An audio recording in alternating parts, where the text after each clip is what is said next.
નમસ્કાર ખેડૂત મિત્રો, આજે તારીખ 6 ઓગસ્ટ 2025 આજની સવારની હવામાન અપડેટની અંદર માહિતી મેળવીએ તો બંગાળની ખાડીની સિસ્ટમની અસર ગુજરાતમાં જોવા મળશે. 15 આસપાસથી ગુજરાતમાં વરસાદનો સારો રાઉન્ડ જોવા મળી શકે છે, તો તેના વિશેની માહિતી મેળવીશું. તે ઉપરાંત હવે ગુજરાતની અંદર રેડા ઝાપટા કોઈક જગ્યાએ જોવા મળશે, બાકી વરાપ જોવા મળી શકે છે, તો તેની પણ માહિતી આપણે આ વિડીયોની અંદર મેળવીશું. ચેનલમાં નવા હોય તો ચેનલને સબસ્ક્રાઇબ કરી નાખજો અને વિડીયોને લાઈક આપીને તમામ ખેડૂત ભાઈને શેર કરી દેજો. સૌથી પહેલા મિત્રો વાત કરીએ તો કપાસ અને મગફળીમાં આવતી ઈયળો અને ચૂસિયા જીવાતોના રક્ષણ માટે યુનાઇટેડ ઇન્સેક્ટિસાઇડ કંપનીનું પ્રસ્થાન આવે છે, જેના છંટકાવથી તમે આના સંપૂર્ણપણે ઈયળ અને ચૂસિયા જીવાતનો નાશ કરી શકો છો. જે તમને નજીકના એગ્રો સેન્ટરની મુલાકાત લેશો એટલે આ પ્રોડક્ટ મળી જશે, અથવા તો વધુ માહિતી માટે સ્ક્રીન ઉપર નંબર આપેલા છે તેના થ્રુ પણ તમે વધુ માહિતી મેળવી શકો છો. બાકી મિત્રો વાત કરીએ તો હવામાનની, હવે ગુજરાતની અંદર ગઈકાલના રોજથી વરસાદનું જોર જે ઝાપટા જોવા મળ્યા હતા તેમાં ઘટાડો જોવા મળી રહ્યો છે. ગઈકાલે પણ ઘણા વિસ્તારની અંદર વરાપ જોવા મળી હતી. હવે મિત્રો 10 તારીખ સુધી ગુજરાત એકદમ સાવ ચોખ્ખું જોવા મળશે. હા, વાદળો જોવા મળશે પરંતુ હાઈ લેવલના જોવા મળશે, એ પણ ખાસ કરીને દરિયાકાંઠાના વિસ્તાર જે સૌરાષ્ટ્રના ભાગો છે એમાં દરિયાકાંઠાના ભાગોની અંદર રેડા ઝાપટા અમુક દિવસો દરમિયાન જોવા મળી શકે છે.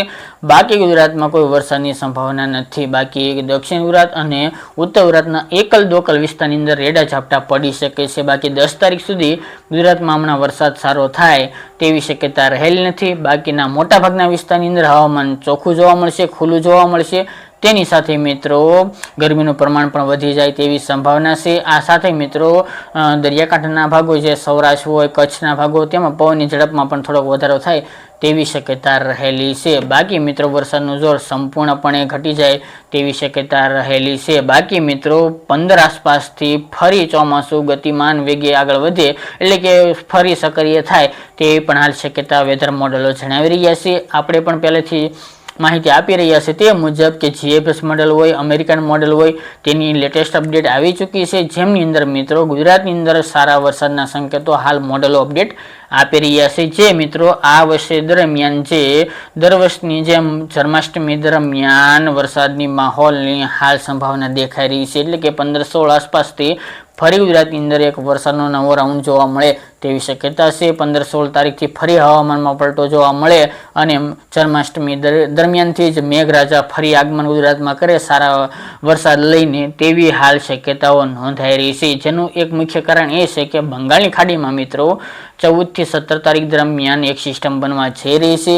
જે સિસ્ટમ હાલ જીએફએસ મોડેલ અનુસાર દક્ષિણ ગુજરાત થઈ, મુંબઈ થઈ, મહારાષ્ટ્ર થઈને આગળ વધે ગુજરાતમાંથી પસાર થાય અડધા ગુજરાતમાંથી તેવી સંભાવના દર્શાવી રહ્યું છે. જ્યારે મિત્રો અમેરિકન મોડલની લેટેસ્ટ અપડેટ પ્રમાણે આ સિસ્ટમ બંગાળની ખાડીમાં બન્યા બાદ મિત્રો 19 અથવા તો 20 તારીખ દરમિયાન ગુજરાત સુધી પહોંચે અને ગુજરાતના મધ્ય ભાગમાંથી પસાર થાય તેવી હાલ લેટેસ્ટ અપડેટ આપી રહ્યું છે. જો મિત્રો આવી રીતે સિસ્ટમ ગુજરાતમાંથી અથવા તો ગુજરાત નજીકથી પસાર થશે, ગુજરાતના અનેક વિસ્તારની અંદર સારા વરસાદો નોંધાઈ શકે છે. ચોક્કસપણે મિત્રો સૌરાષ્ટ્રની અંદર આ રાઉન્ડની અંદર સારા વરસાદના સંકેતો હાલ સિસ્ટમ મુજબ દેખાઈ રહ્યા છે, જેની નોંધ લેવી. સૌરાષ્ટ્રના અને કચ્છના ભાગોની અંદર હાલ આ રાઉન્ડની અંદર આ મહિના દરમિયાન છેલ્લા 1 મહિનાથી વરસાદની સંપૂર્ણ ઘટ છે, પરંતુ હવે મિત્રો જન્માષ્ટમી ઉપરથી ગુજરાતમાં એક સારો વરસાદનો રાઉન્ડ જોવા મળે તેવી હાલ શક્યતાઓ પ્રબળ દેખાઈ રહી છે, જેની નોંધ લેવી. જો મિત્રો જે જીએફએસ મોડલ અને અમેરિકન મોડલ જે માહિતી આપી રહ્યા છે તે મુજબ સિસ્ટમ આગળ વધશે અને ગુજરાતમાંથી પસાર થશે તો ચોક્કસપણે સૌરાષ્ટ્ર અને કચ્છમાં સારા વરસાદના સંકેતો જોવા મળી શકે છે. અને આ મુજબ સિસ્ટમ મજબૂત હશે અને ગુજરાતમાં પ્રવેશશે તો ગુજરાતના અમુક ભાગોની અંદર ભારે વરસાદો પણ જોવા મળી શકે છે. એટલે કે દક્ષિણ ગુજરાત હોય, સૌરાષ્ટ્ર હોય, કચ્છમાં સારામાં સારા વરસાદો નોંધાઈ શકે છે. આ સિવાય મિત્રો ઉત્તર ગુજરાત અને મધ્ય પૂર્વ ગુજરાતની અંદર પણ એકંદરે સારા વરસાદો ત્યાં પણ જોવા મળી શકે છે.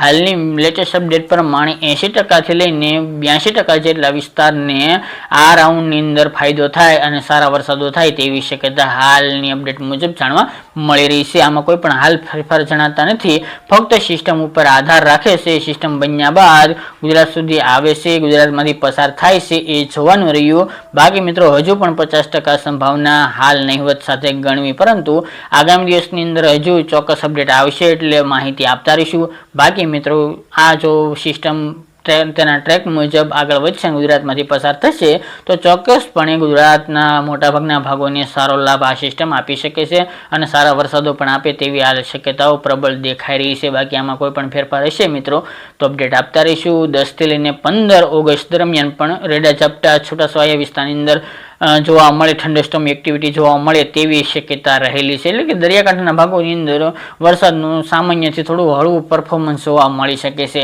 બાકી કોઈ 15 તારીખ સુધી કોઈ ભારે વરસાદની સંભાવના નથી.